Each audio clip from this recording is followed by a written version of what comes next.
এদিকে এসে আমাকে আদর কর। আমি আদর করব না, আর এসব বাসর রাত আমি মানি না। বাসর রাত করবি না মানে? বাসর রাত তুই করবি, তোর বাপও করবে। সোজা কথায় রাজি হয়ে যা, না হলে আজকে তোকে জানে মেরে দেব।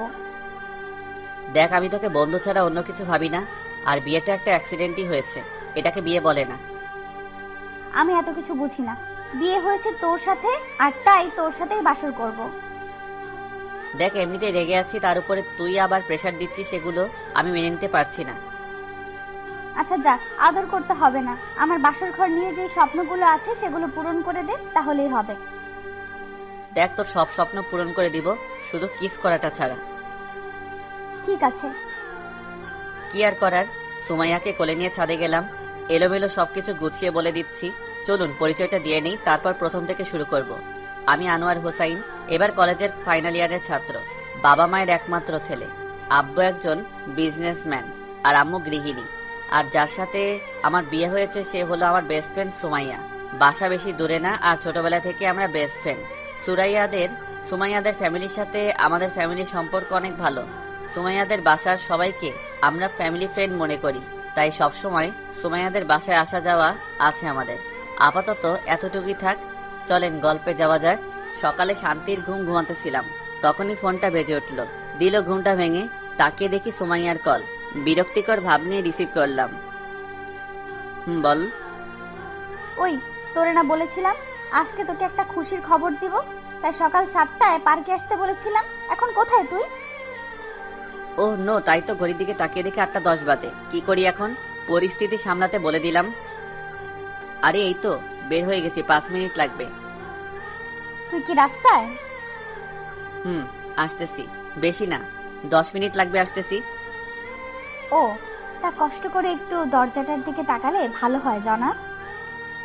তাকিয়ে দেখি সুমাইয়া দরজায় দাঁড়িয়ে আছে। জিব্বায় কামড় দিয়ে ফেললাম। কি রে, তুই না রাস্তায়, তাহলে খাটে আসলি কিভাবে? সরি, আসলে সজাগ পাইনি। ওকে, এসে যখন পড়েছি তখন বলেই যাই কথাটা।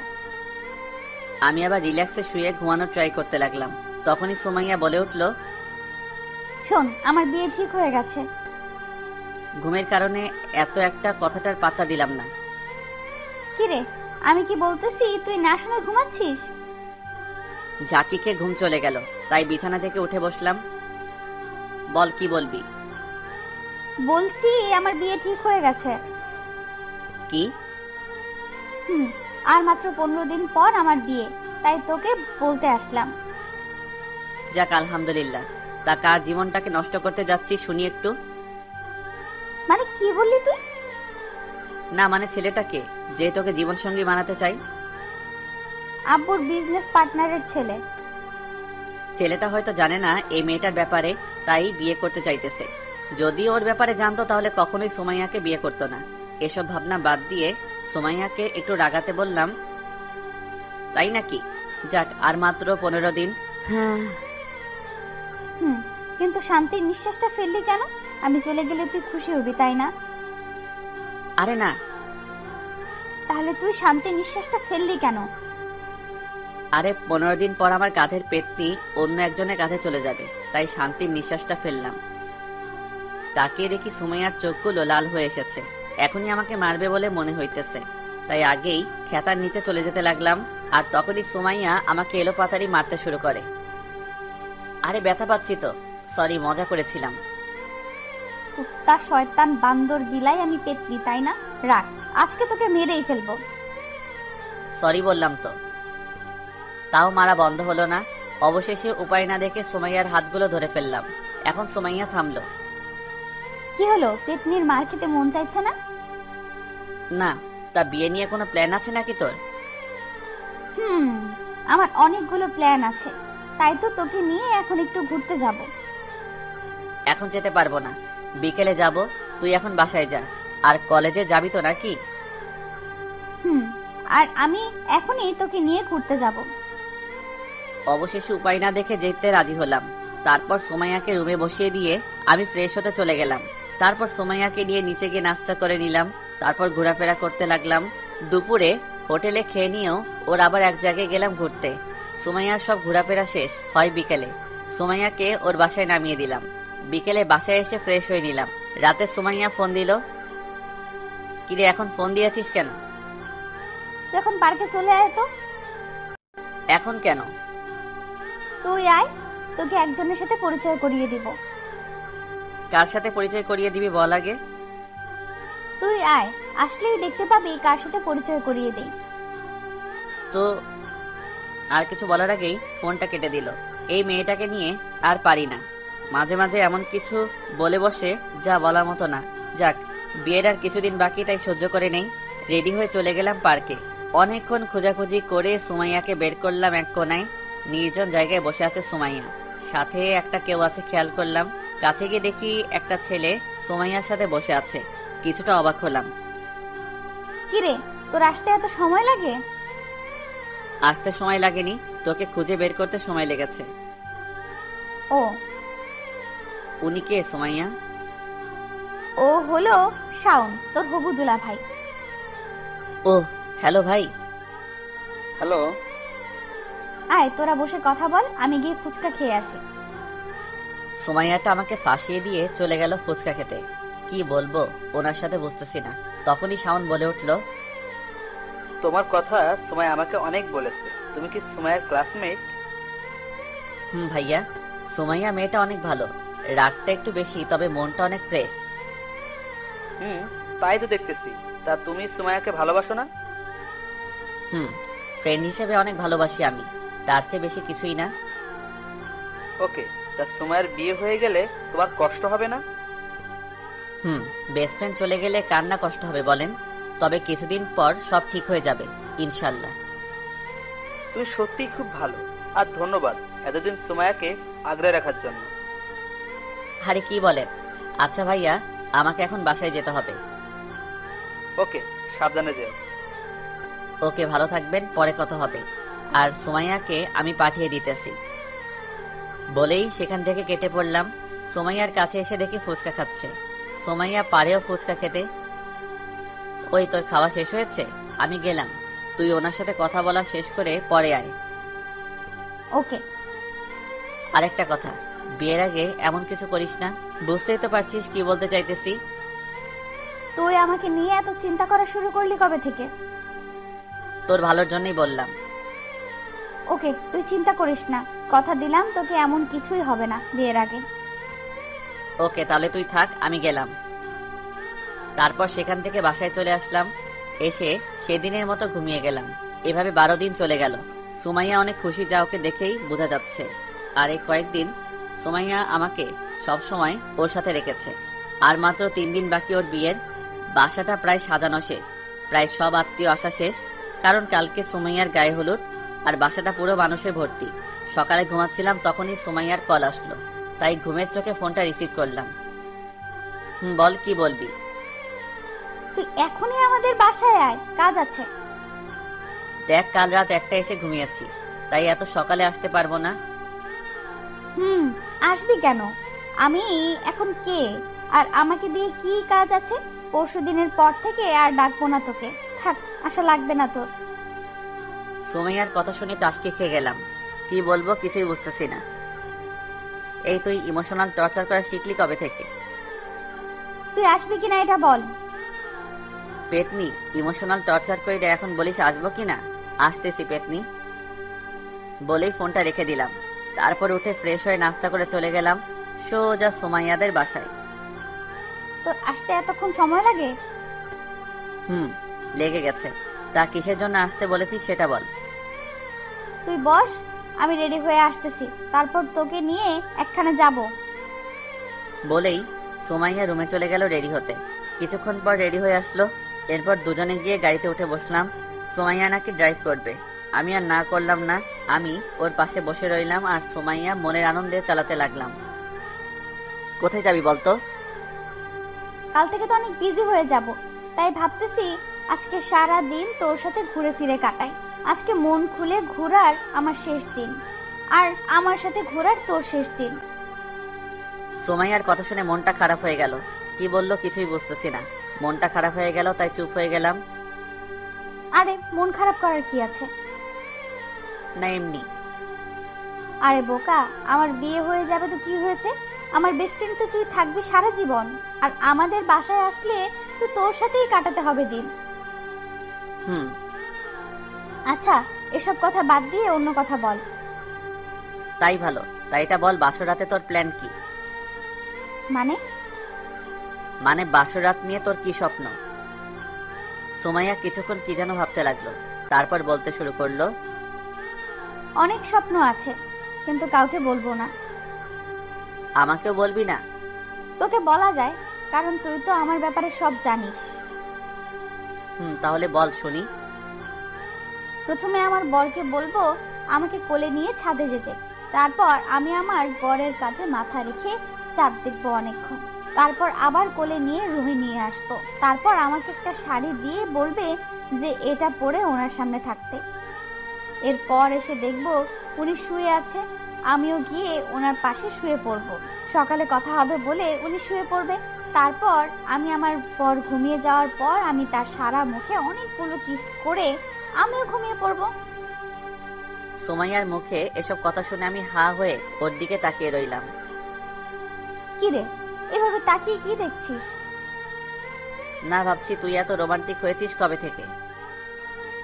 আমি রোমান্টিক ছোট থেকেই, কিন্তু মনের মতো কাউকে পাইনি বলে এতদিন রোমান্টিকতা লুকিয়ে রেখেছিলাম। তার কি এমন প্রতিভা আছে তোর যা আমি জানি না? আর কিছুই নেই। সত্যি বলছিস তো? তা তুই বিয়ে করবি কবে? বেশি না, আর 6 থেকে 7 বছর পর। কি? তখন তো তুই বুড়া হয়ে যাবি, তখন তো কোনো মেয়ে তোকে বিয়েও করবে না। কিছু না বলে হালকা হাসলাম। আচ্ছা, তোকে একটা কথা জিজ্ঞেস করি। বল। আচ্ছা, তুই আজ পর্যন্ত গার্লফ্রেন্ড বানালি না কেন কোনো মেয়েকে? তোর মতো শত্রু থাকতে গার্লফ্রেন্ডের কোনো প্রয়োজন নেই। সুমাইয়া কোনো কিছু না বলে জোরে হাসতে লাগলো। তবে তোর বিয়ের পর কাউকে ঠিকই গার্লফ্রেন্ড বানিয়ে দিব। ওকে। আচ্ছা, তুই এখনো পর্যন্ত বয়ফ্রেন্ড বানাসনি কেন? আমার প্রশ্ন আমাকেই করছিস? মনে কর তাই। আচ্ছা, তাহলে বলি, আসলে বয়ফ্রেন্ড থাকা মানে আলগা প্যারা, আর আমি প্যারা নিতে পারি না। আর বয়ফ্রেন্ডের সাথে নিজের যা শেয়ার করতাম তা তোর সাথেই করতে পারি, তাই ওইসব বয়ফ্রেন্ডের প্রয়োজন পড়েনি। ও, তা বিয়ের পরে কি করবি ভাবছিস? বরকে নিয়ে হানিমুনে যাব, তারপর তো পরীক্ষা চলে আসবে, পরীক্ষা দিয়ে আবার অবসর সময়টা কাটাতে দেশের বাইরে থেকে ঘুরে এসে ভার্সিটিতে ভর্তি হয়ে যাব। ভালোই। তারপর সারাদিন ঘোরাফেরা করে সন্ধ্যায় সুমাইয়া আমাকে বাসার সামনে নামিয়ে দিয়ে গেল। আমি ভেতরে চলে যাচ্ছিলাম, তখনই সুমাইয়া আবার ডাক দেয়। আমি গাড়ির কাছে আসতেই বলল, কাল সকালে আন্টি আঙ্কেলকে নিয়ে আমাদের বাসায় চলে আসবি, না আসলে যে তোর অবস্থা আমি কি করব তা তুই ভাবতেও পারবি না। ওকে, যা, তুই সকালে আব্বু আম্মু নিজেরাই চলে যাবে, তুই চিন্তা করিস না। ওকে, থাক তুই, আমি গেলাম। তারপর বাসায় গিয়ে খাওয়া দাওয়া করে দিলাম এক ঘুম। সকালে আম্মুর ডাকে ঘুম ভাঙে। কিরে, সুমাইয়া ফোন দিতেছে, যাবি না তুই? তোমরা যাও, আমি একটু পরে আসতেছি। আম্মু আর কিছু না বলে চলে গেল। আমি আরো কিছুক্ষণ ঘুমিয়ে নিয়ে তারপর উঠে ফ্রেশ হয়ে চলে গেলাম সুমাইয়াদের বাসায়। গিয়ে সবার আগে সুমাইয়ার সাথে দেখা করলাম। আমাকে দেখে রেগে লাল হয়ে গেল। তোর এতক্ষণে আসার কথা ছিল? সরি রে, আসলে রেডি হতে দেরি হয়ে গেছে। আন্টি আমাকে বলেছে তুই কোথায় দেরি করেছিস। ও সরি। দুপুরেরটা ভালোই কেটে গেল। বিকেলে হালকা রেস্ট নিতে শুয়েছিলাম, তখনই খেয়াল করলাম আঙ্কেল মন খারাপ করে আব্বুকে কিছু বলতেছে। চেহারায় অনেক টেনশন আঙ্কেল আন্টি। তাই কি হয়েছে জানতে গেলাম ওনাদের কাছে। কি হয়েছে আঙ্কেল? না, কিছু না। কিছু তো একটা হয়েছে। আন্টি কি হয়েছে আপনি বলেন তো একটু। আসলে শাওনদের বাসা থেকে ফোন এসেছিল, ওরা বলেছে শাওন নাকি কোনো এক মেয়েকে নিয়ে বাসা থেকে পালিয়ে গেছে, তাই বিয়েটা হবে না। কি? হ্যাঁ বাবা। এখন এগুলো বললে কিভাবে হবে? সব আয়োজন করা শেষ, বাসায় সব মেহমানও চলে এসেছে, এখন বিয়ে হবে না বললে কিভাবে চলবে? মানুষের কাছে কিভাবে মুখ দেখাবো এটা ভাবছি, সবাই কি বলবে আমাদেরকে। পাশে তাকিয়ে দেখি আব্বু কি যেন ভাবতেছে আমার দিকে তাকিয়ে। তারপর বলে উঠল, হুসাইন, তুমি একটু ভিতরে যাও, আর কথাটা যেন সুমাইয়া বা কেউ জানতে না পারে, ঠিক আছে? ওকে। বলেই রুমে চলে গেলাম। রুমে গিয়ে ভাবতে লাগলাম এখন কি হবে। সুমাইয়া যদি জানতে পারে ওর বিয়ে ভেঙে গেছে তাহলে ওর কি অবস্থাটা হবে। না, আর ভাবতে পারতেছি না। প্রায় ঘন্টাখানেক চলে গেল এভাবে। না, বাহিরে গিয়ে দেখতে হবে সবার কি অবস্থা। তাই বাহিরে বের হলাম। বাহিরে এসে দেখি সবকিছু আগের মতোই চলতেছে। সুমাইয়ার কাছে গিয়ে দেখি সুমাইয়া হাসতেছে। কাহিনীটা বুঝতেছি না। এসব ভাবছিলাম তখনই সুমাইয়াদের বাসার কাজের লোক এসে বলে গেল আব্বু নাকি ডাকতেছে। তাই আব্বু রুমে গেলাম। গিয়ে দেখি আব্বু, আম্মু আর আঙ্কেল আন্টি বসে আছে। আব্বু ডেকেছেন? তোমাকে একটা কথা বলার ছিল, এদিকে এসে বসো। তারপর আমিও গিয়ে আম্মুর পাশে একটা সোফায় বসে গেলাম। হোসাইন, আমরা ঠিক করেছি সুমাইয়ার বিয়েটা হবে, আর তোমার সাথে হবে। কি? কেন, কোনো সমস্যা আছে নাকি? আব্বু, আমি সুমাইয়াকে শুধু ফ্রেন্ড ভাবি, এর থেকে বেশি কিছু না। তাহলে এখন থেকে অন্য কিছু ভাবো, তাহলে সব ঠিক হয়ে যাবে। আব্বু, আপনাদের আমি কিভাবে বোঝাবো সুমাইয়া আমার বেস্ট ফ্রেন্ড? আর বেস্ট ফ্রেন্ডদের কি কেউ বিয়ে করে নাকি? আমি আর তোমার আম্মুও তো বেস্ট ফ্রেন্ড ছিলাম। শোনো, বেস্ট ফ্রেন্ড যখন বউ হয় তখন সম্পর্কে সারা জীবনের কোনো সমস্যা হয় না, কারণ তারা একজন আরেকজনকে খুব ভালো করে চিনে। তারপরেও এটা কেমন দেখায় না? আচ্ছা, মনে করো তোমাকে যদি আমরা একটা মেয়ে পছন্দ করে বিয়ে করাই, পরে যদি দেখা যায় তুমি যা করতে ভালোবাসো মেয়েটা একেবারে পছন্দ করে না, আর মেয়েটা যা পছন্দ করে তা তোমার পছন্দ হয় না, তখন লাইফের সবচেয়ে বড় সমস্যা শুরু হবে। কি বলবো এখন ভাবতেছি। তখনই আব্বু আবার বলে উঠল, দেখো, আমরা তোমার ভালো চাই, তাই সুমাইয়ার সাথে তোমার বিয়েটা হোক, সেটা আমরা চাইছি। আর এমন পার্টনার কোথায় পাবে যে তোমাকে এত ভালো করে আগে থেকেই জানে? বিয়ে করলে তুমি খুশি থাকবে এটা জানি, বাকিটা তোমার হাতে। আর তোমার ফ্রেন্ডের এই বিপদে তোমাকে এগিয়ে আসতে হবে। ভাবতে লাগলাম ঠিকই তো, সব বাদ দিলেও সুমাইয়াকে এই অসম্মান থেকে বাঁচাতে হবে। কি বলবো কিছু বুঝতে না পেরে বললাম, ঠিক আছে, কিন্তু সুমাইয়া কি রাজি হবে এই বিয়েতে? রাজি না হলে কি হয়েছে, তুমি রাজি করাবে সুমাইয়াকে। মানে তুমি এখন গিয়ে সুমাইয়াকে প্রপোজ করবে। যদি রাজি না হয়? না হলে পরে আমি বুঝিয়ে রাজি করাবো, ওটা আমার উপর ছেড়ে দাও। ওকে, তো এখনই গিয়ে প্রপোজ করতে হবে নাকি? যাও। তারপর বুকে হালকা সাহস নিয়ে গেলাম সুমাইয়ার রুমের কাছে। দেখি সুমাইয়া হাতে মেহেদি দিচ্ছে, তাও ওর কাছে গিয়ে চুপচাপ দাঁড়িয়ে রইলাম, ফুলটা পিছনে নিয়ে। কিরে, কোথায় ছিলি এতক্ষণ? কিছু না বলে চুপচাপ দাঁড়িয়ে রইলাম। প্রশ্নের উত্তরে জবাব না দেওয়া দেখে সুমাইয়া আমার দিকে তাকায়। হয়তো বুঝতে পেরেছে কিছু বলতে চাই, তাই বলল, কিরে, কিছু বলবি? মাথা নাড়িয়ে হ্যাঁ বললাম। তো বল, কি বলবি? I I I love you. মানে? সুমাইয়া, আমি তোকে ভালোবাসি, বিয়ে করবি আমাকে? পিছনে থেকে ফুলটা বের করে ওর সামনে ধরলাম। সুমাইয়া কিছু না বলে অবাক হয়ে আমার দিকে তাকিয়ে রইল। হয়তো আমার চেয়েও বড় শক খেয়েছে হিমা নিজেই। কিছুক্ষণ তাকিয়ে থেকে হঠাৎ একটা চর বসিয়ে দিল। হাতের যত মেহেদি ছিল তা এখন আমার গালে লেপটে গেছে। চর খেয়ে গালে হাত দিয়ে চুপচাপ দাঁড়িয়ে রইলাম। হঠাৎ সুমাইয়া বলে উঠল, আগামীকাল দুপুরে বলতি, বিয়ে হওয়ার পর তখন আরো ভালো হতো। বোকা, এই কথাটা বলতে এত সময় লাগিয়েছে, বোকা কোথাকার। সব ঘটনা থেকে যতটা না শক্ট হয়ে খেয়েছি তার চেয়ে বেশি শক্ট খেয়েছি সুমাইয়ার এই কথাগুলোতে। এসব ভাবছিলাম তখনই মনে পড়ল সুমাইয়ার হাতে তো মেহেদি, সেগুলো নিশ্চয়ই আমার পিছনে মাখিয়ে দিয়েছে। তাই বলে উঠলাম, ওই ছাড় আমাকে, তোর হাতে না মেহেদি দিয়েছিলি, সেগুলোকে আমার গালে আর পিঠে মাখিয়ে দিয়েছিস নাকি? আর বেশি বকবক না করে আমাকে জড়িয়ে ধর। কিছুক্ষণ সুমাইয়া জড়িয়ে ধরে থাকে আমাকে, তারপর হঠাৎ ছেড়ে দিয়ে বলে ওঠে, চল, আব্বু আম্মু আর আঙ্কেল আন্টিকেও তো রাজি করাতে হবে। ওনাদের রাজি করানো শেষ। মানে? তুই একবার পিছনে তাকিয়ে দেখ। সুমাইয়া পিছনে তাকাতেই আব্বু আম্মু আর আঙ্কেল আন্টি সুমাইয়াকে ইশারায় সাই দিল। সুমাইয়া শরমে আবার আমার বুকে মুখ লুকালো। সন্ধ্যায় আব্বু আম্মু আর আমি বাসায় চলে আসি। রাতে যতটুকু পারি বিয়ের আয়োজন করি। এভাবে রাতটা কেটে যায়। বিকেলে আব্বু, আমি আর আরো কয়েকজন গেলাম সুমাইয়াদের বাসায়। রাতে বিয়ের সবকিছু শেষ হলে সুমাইয়াকে নিয়ে আমাদের বাসায় চলে আসি। ফ্রেশ হয়ে গিয়ে একটু ছাদে হাঁটাহাঁটি করি। 12টার দিকে আম্মু এসে রুমে যেতে বলে, তাই নিচে এসে রুমে চলে আসলাম। রুমে এসে দেখি সুমাইয়া রুমে নেই, বেলকনিতে গিয়ে দেখি সুমাইয়া দাঁড়িয়ে নিচে কি যেন দেখতেছে। আমার যাওয়ার আওয়াজ পেয়ে আমার দিকে তাকালো। কি রে, তুই এসে গেছিস? তা তুই এখানে কি করছিস? এমনি সবাই মিলে খাটে বসিয়ে দিয়ে গেছে, অনেকক্ষণ থাকার পর ভালো লাগছিল না, তাই এখানে দাঁড়িয়েছিলাম। ও আয়, রুমে আয়। সুমাইয়া আর আমি রুমে চলে আসি। একটা কথা বলতো, তুই কি আমাকে ভালোবাসিস? সুমাইয়ার মুখে এই কথা শুনে হালকা অপ্রস্তুত হয়ে গেলাম। হঠাৎ এমন কথা বলছিস কেন? তুই যখন আমাকে প্রপোজ করেছিলি তখন আমি তোর চোখে ভালোবাসা দেখিনি, তাই জিজ্ঞেস করলাম।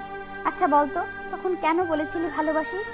তোকে ভালোবাসি না এটা মনে করিস না, তবে ওই সময় বলেছি কারণটা হলো, তারপর গতকালে সবকিছু খুলে বললাম সুমাইয়াকে। সব শুনে সুমাইয়া চুপ হয়ে গেল। দেখ, বেস্ট ফ্রেন্ড হিসেবে আমি তোকে অনেক ভালোবাসি, কিন্তু তুই বউ হলে কি হবে না কেমন দেখাবে ওইটা নিয়ে কখনো ভাবিনি। আচ্ছা, বিয়েটা কি আমাকে বিপদ থেকে উদ্ধার করার জন্য করেছিলি? কিছুক্ষণ সুমাইয়া চুপ করে কি যেন ভাবলো, তারপর বলে উঠল, আচ্ছা এসব কথা বাদ দিয়ে এই রাতটা উপভোগ করি, চল। মানে? এদিকে এসে আমাকে আদর কর। আমি আদর করব না, আর এসব বাসরাত আমি মানি না। বাসরাত করবি না মানে? বাসরাত তুই করবি, তোর বাপও করবে।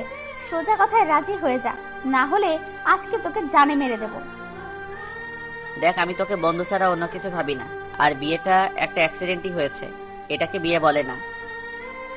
আমি এত কিছু বুঝি না, বিয়ে হয়েছে তোর সাথে, আর তাই তোর সাথেই বাসর করব। দেখ, এমনিতেই রেগে আছি, তার উপরে তুই আবার প্রেশার দিচ্ছিস, এগুলো আমি মেনে নিতে পারছি না।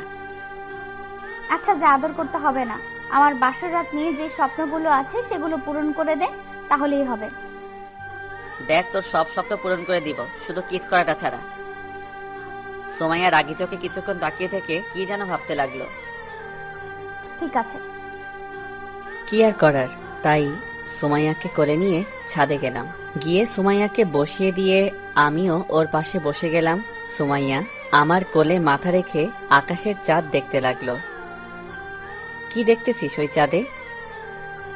পছন্দের মানুষ যখন পাশে থাকে তখন চাঁদকে অনেক সুন্দর দেখায়, আর তুই এটা বুঝবি না। তার মানে আমি তোর পছন্দের মানুষ?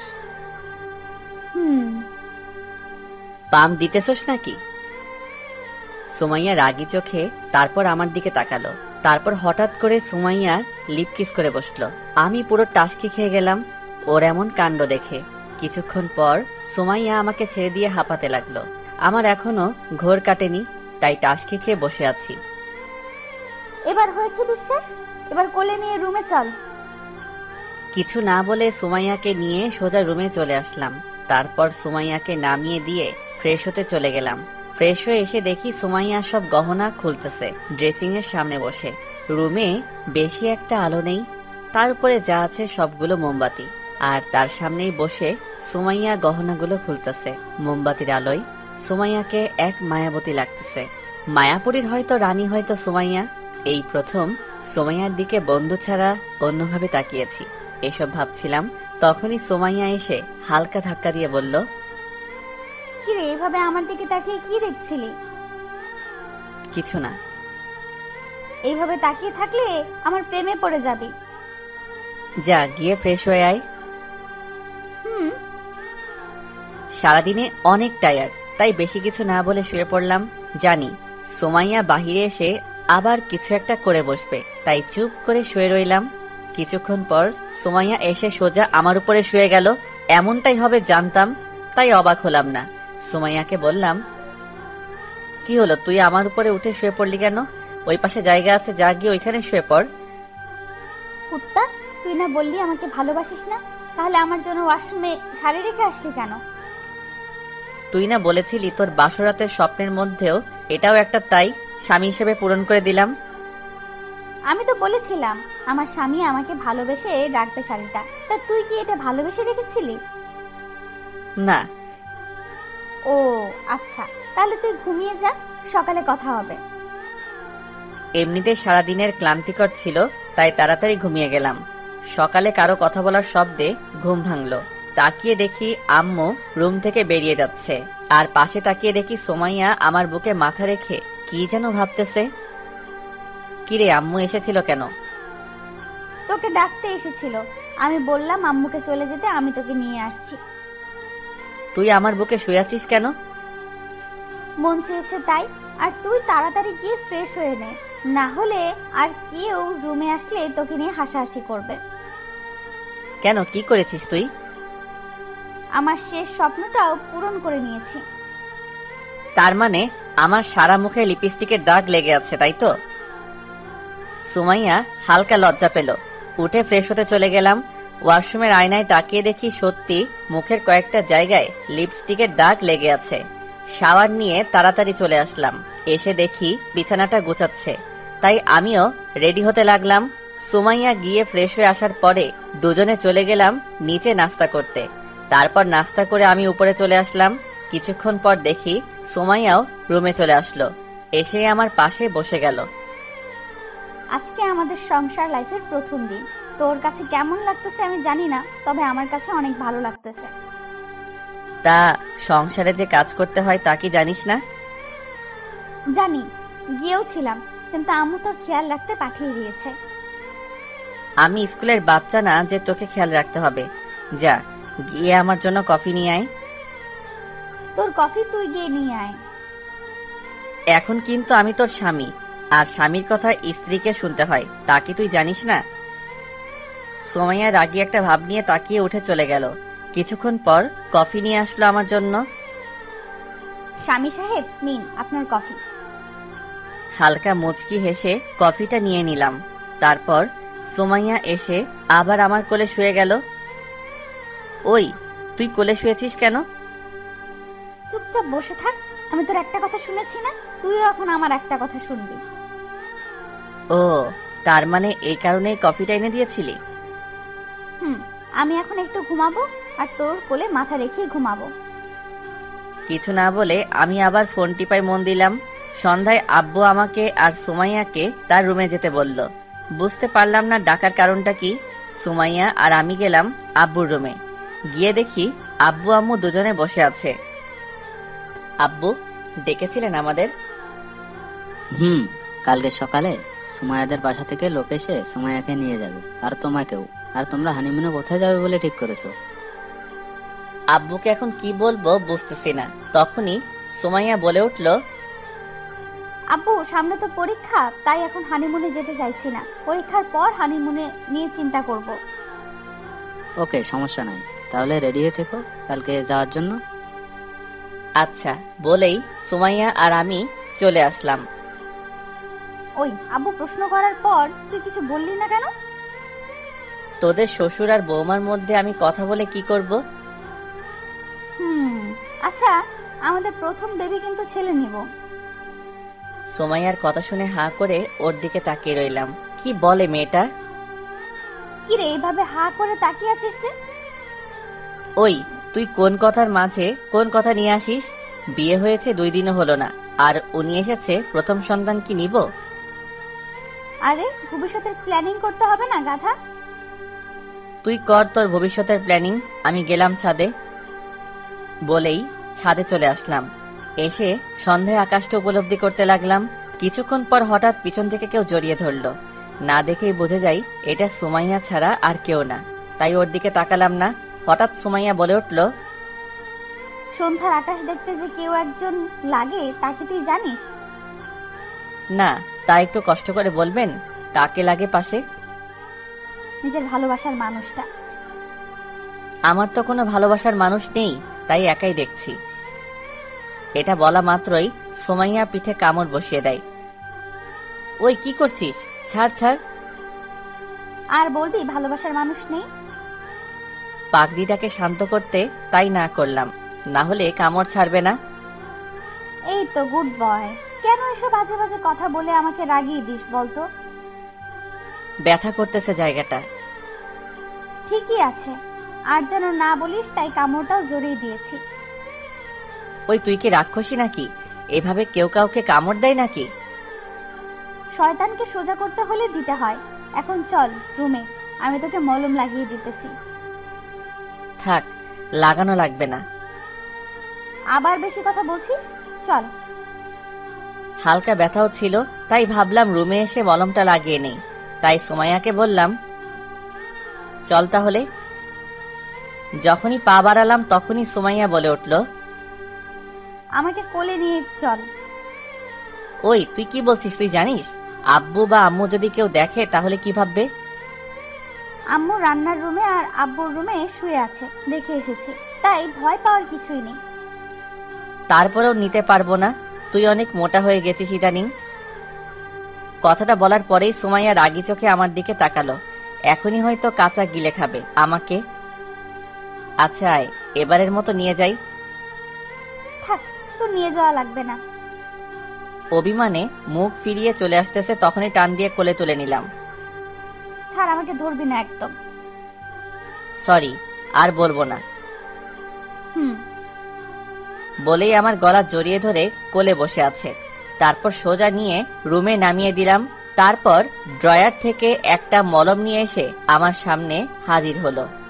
এই, তো টি শার্টটা খুলে আমার কোলে শুয়ে পড়, আমি মলম লাগিয়ে দিচ্ছি। থাক, মলম লাগাতে হবে না। আর তোর সামনে গায়ে টি শার্ট খুলবো কিভাবে? তার চেয়ে ভালো লাগানোই লাগবে না। চুপ, বেশি কথা না বলে যা বলেছি তা কর তাড়াতাড়ি। এসেছে লাজুক সাহেব, বউয়ের সামনে কাপড় খুললে ওনার সম্মান চলে যাবে। এমনি লাগিয়ে দে, টি শার্ট খোলার কি দরকার? তুই নিজে খুলে আসবি না আমি উঠে খুলে দেবো তোর টি শার্ট? কোনটা? তোর খুলতে হবে না, নিজেই পারবো। বলে টি শার্ট খুলে উল্টে সুমাইয়া কোলে শুয়ে গেলাম। তারপর সুমাইয়া কামড় দেওয়ার জায়গাটায় মলম লাগিয়ে দিতে লাগলো, আর আরেক হাত দিয়ে মাথার চুলগুলো টেনে দিতে লাগলো। আমার একটা দুর্বলতা আছে, আর সেটা হলো আমি শুয়ে থাকা অবস্থায় যদি কেউ আমার চুলগুলো টেনে দেয় তাহলে আমি খুব তাড়াতাড়ি ঘুমিয়ে যাই। আর এটা সুমাইয়াও জানতো, তাই এবারও বেশি একটা দেরি হয়নি ঘুমাতে। ঘুম ভাঙলো সুমাইয়ার ডাকে। তাকিয়ে দেখি এখনো ওইভাবেই শুয়ে আছি, আর সুমাইয়া খাটের সাথে পিঠ ঠেকিয়ে বসে বসে মোবাইল টিপতেছে। কিরে, রাতে খাবি না? হুম।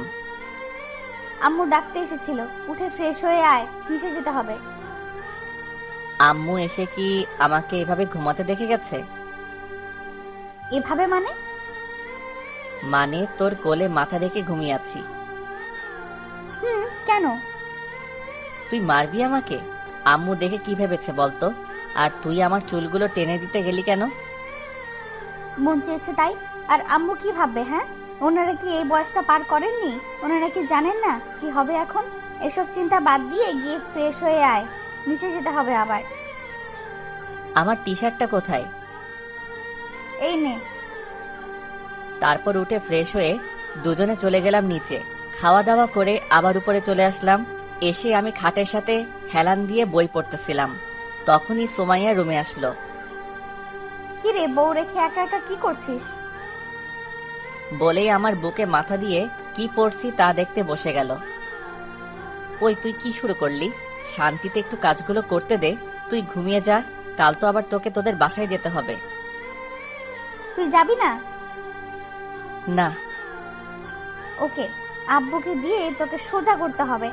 আর আমাদের বাসা থেকে ঘুরে আসার আগে কোনো লেখাপড়া নেই, বুঝলি? তুই এখন কি করব? ঘুমাবি আমার সাথে। আমি একটু আগে ঘুম থেকে উঠেছি, তাই এখন আর ঘুমাতে পারবো না। তাহলে দুজনে মিলে একটা কাজ করতে পারি। কি কাজ? চল আমরা সেক্স করি। সুমাইয়ার কথা শুনে টাসকি খেয়ে গেলাম। কি বলবো কিছুই বুঝতেছি না। এটা তো সেই সুমাইয়া না যাকে আমি বিয়ের আগে চিনতাম। কি রে, কি বলিস? ওই তুই কি বলছিস? মাথা ঠিক আছে তো তোর? গাঁজা খেয়ে এসেছিস নাকি? ঘুমা, না হলে আমি এখনই রুম থেকে চলে যাব বলে দিলাম। ওকে ওকে, আয় দুজনে ঘুমিয়ে যাই। আর অমন ভাবে অবাক হওয়ার কি আছে? তারপর সুমাইয়া আমাকে জড়িয়ে ধরে ঘুমিয়ে গেল। এভাবে কেটে গেল এক সপ্তাহ। বিয়ের সব ঝামেলা শেষ করে ফেললাম, কিন্তু দিন দিন সুমাইয়ার পাগলামি বাড়তেছে। সকালে রেডি হয়ে সুমাইয়াকে নিয়ে কলেজে গেলাম। সবার খোঁজ খবর নিয়ে আমি বসে বসে আড্ডা দিতেছিলাম।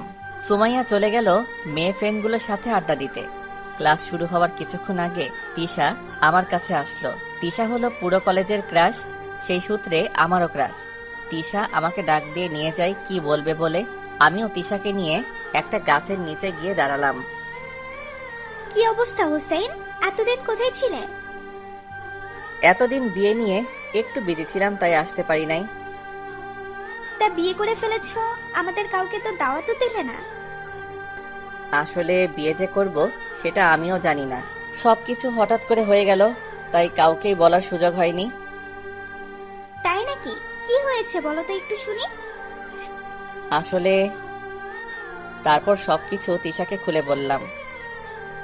যা হয়েছে তা ভালোই হয়েছে, কিন্তু একটা জিনিস খেয়াল করেছো হুসাইন তুমি? না, কি? সুমাইয়া সে কখন থেকে আমাদের লুকিয়ে লুকিয়ে দেখতেছে। তাই নাকি? তাহলে তো ম্যাডামকে একটা শিক্ষা দিতে হয়। কিভাবে? তুমি যদি কিছু মনে না করো তাহলে তোমার হাত ধরতে পারি, তাহলে সুমাইয়া দেখবে রেগে চলে গেছে। ওকে, বাট পরে আবার তোমাকে মারবে না তো? সুমাইয়া যে রাগী। তোমাকে এসব নিয়ে চিন্তা করতে হবে না বলেই হালকা করে হাতটা ধরলাম। ব্যাস, তারপরে নাকি সুমাইয়া রেগে সেখান থেকে চলে গেছে। বুঝলাম আজকে একটা কিছু হবে। আচ্ছা এখন বলো, আমাকে এখানে নিয়ে আসার কারণ কি? আসলে তোমার ফ্রেন্ড তৌফিকের নাম্বারটা লাগবে। ও, আমাকে না জানিয়ে এত দূরে চলে গেছো তোমরা? আরে তৌফিক তো এখনো জানেই না, আর তাই তো তোমার কাছ থেকে নাম্বারটা নিচ্ছি। ওকে, 017, আর কোনো হেল্প লাগলে বলবে, আমি আছি তোমাদের পাশে। ওকে। আচ্ছা চলো, ক্লাসের সময় হয়ে গেছে, এবার যাওয়া যাক। চলো। তারপর দুজনেই ক্লাসে চলে আসলাম, কিন্তু ক্লাসের কোথাও সুমাইয়াকে দেখতে পেলাম না। বুঝে গেলাম বাসায় চলে গেছে, তাই ক্লাস শেষ করে বিকেলে বাসায় চলে আসলাম। রুমে এসে দেখি সুমাইয়া ঘুমিয়ে আছে, চোখগুলো ফুলে আছে, মানে হয়তো পাগলিটা কান্না করেছে। এই মেয়েটার কবে যে আক্কেল হবে আল্লাহই জানে। ফ্রেশ হয়ে ওয়াশরুম থেকে বেরোতেই গালে একটা চর বসিয়ে দিল। তাকিয়ে দেখি সুমাইয়ার লাল চোখে তাকিয়ে আছে আমার দিকে।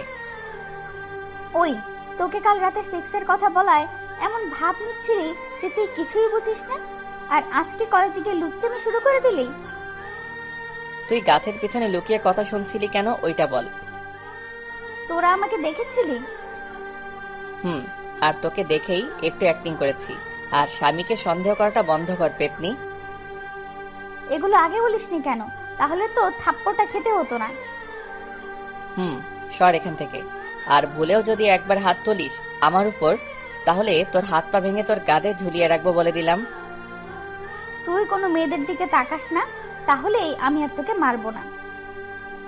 ঠিক আছে, তাহলে আজ থেকে তোর দিকেও তাকাবো না। আমার দিকে না তাকালে মিনিটে 10টা থাপ্পড় খাবি বলে দিলাম। তুই না বললি কোনো মেয়ের দিকে না তাকাতে, তাহলে আবার তোর দিকে কিভাবে তাকাবো? নাকি তুই পুরুষ, কোনটা? চুপ, বেশি কথা বলবি না। আমি ছাড়া আর কোনো মেয়ের দিকে সহজে তাকাবি না, আর তাকালে থাপ্পড়ের কথাটা মনে করিস।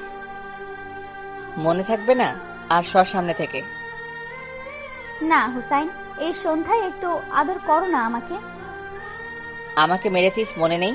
তোকে আদর তো দূর, আমার কাছেও আজ থেকে আসতে দিব না। এক সময় তো ঠিকই করবি, আমাকে ছাড়া আদর করবি কাকে আর? কেন, তিশা আছে না? বলেই রুম থেকে বেরিয়ে নিচে চলে আসলাম, আর পিছন থেকে রাগে জ্বলে পুড়ে শেষ হয়ে যাচ্ছিল। রাতে খাওয়া দাওয়া করে চলে আসলাম রুমে। সুমাইয়া রেগে আছে, তাই ও আসার আগেই ঘুমের ভান ধরে পড়ে রইলাম। কিছুক্ষণ পর সুমাইয়া এসে কিছু না বলে চুপচাপ আমার বুকে মাথা দিয়ে ঘুমিয়ে গেল। এভাবে কেটে গেল 2 মাস। পরীক্ষাও শেষ হয়ে গেল। আমাদের ক্লাসমেটরা সবাই মিলে ঠিক করলো একটা পার্টি দিবে সবাই মিলে, কলেজে সবার সাথে শেষবারের মতো মজা করার জন্য আর কি। সন্ধ্যায় আমি আর সুমাইয়া রেডি হয়ে চলে গেলাম সেখানে। পার্টি চলতেছিল, আমি আমার ফ্রেন্ডের সাথে কথা বলছিলাম, তখনই সুমাইয়া এসে আমার পাশে বসলো একটা কিউট বেবি কোলে নিয়ে। কিরে, কার বেবি নিয়ে এসেছিস? আমারই একটা ফ্রেন্ডের মেয়ে, দেখ কত কিউট বেবিটা। তা তুই বেবিটাকে নিয়ে ঘুরতেছিস কেন? আমার অনেক পছন্দ হয়েছে বেবিটা, তাই নিয়ে রেখেছি। তুই এখনো সেই পিচ্চি রয়ে গেলি। কিছু না বলে সুমাইয়া আবার চলে গেল। পার্টি শেষ করে বাসায় আসার সময় দেখি সুমাইয়া মন খারাপ করে বসে আছে। কিছু না বলে বাসায় চলে আসলাম। রুমে এসে ফ্রেশ হয়ে এসে দেখি সুমাইয়া এখনো মন খারাপ করে বসে আছে। তাই জিজ্ঞেস করলাম, কি রে, এভাবে মন খারাপ করে বসে আছিস কেন? বেবিটা কত কিউট তাই না? জানিস বেবিটাকে ছেড়ে আসতে মন চায়নি। তো অন্যার মেয়েকে নিয়ে আসবে কিভাবে? তাও ঠিক। আচ্ছা, আমার একটা বেবি লাগবে, আর আজকেই তুই আমাকে দিবি। মানে এত রাতে বেবি পাবো কোথায় থেকে? কুত্তা, আমি তোকে বলতেছি আমি মা হব, আর তুই সেটাতে আমাকে হেল্প করবি। ওই তোর বয়স কত যে তুই মা হবি, পিচ্চি মেয়ে একটা? ওই, বেশি কথা না বলে আমাকে হেল্প করবি কিনা বল। না, বয়স হোক তোর, তখন মা হইস। দেখ, শেষবারের মতো বলছি, দিবি কিনা বল, না হলে আমি এক্ষুনি আমাদের বাসায় চলে যাব। চলে যা, তারপরে আমি রাজি না। আর তুই তো ভার্সিটিতে উঠবি কয়েকদিন পর, এখন এসব চিন্তা বাদ দিয়ে ঘুমা। সুমাইয়া আর কিছু না বলে ওর ব্যাগ গোছাতে লাগলো। আমি ওর পাগলামিগুলো দেখতে লাগলাম। ওই বেবিটা দেখার পর কি যে হলো ওর আল্লাহ জানে। মা হতে উঠে পড়ে লেগেছে। এসব ভাবছিলাম, তখনই দেখি ওর ব্যাগ গোছানো শেষ। যখনই রুমের দরজা খুলতে যাবে তখনই ওর হাতটা ধরে ফেললাম। ওকে বেরোতে দেওয়া যাবে না। সুমাইয়া, কি হয়েছে তোর?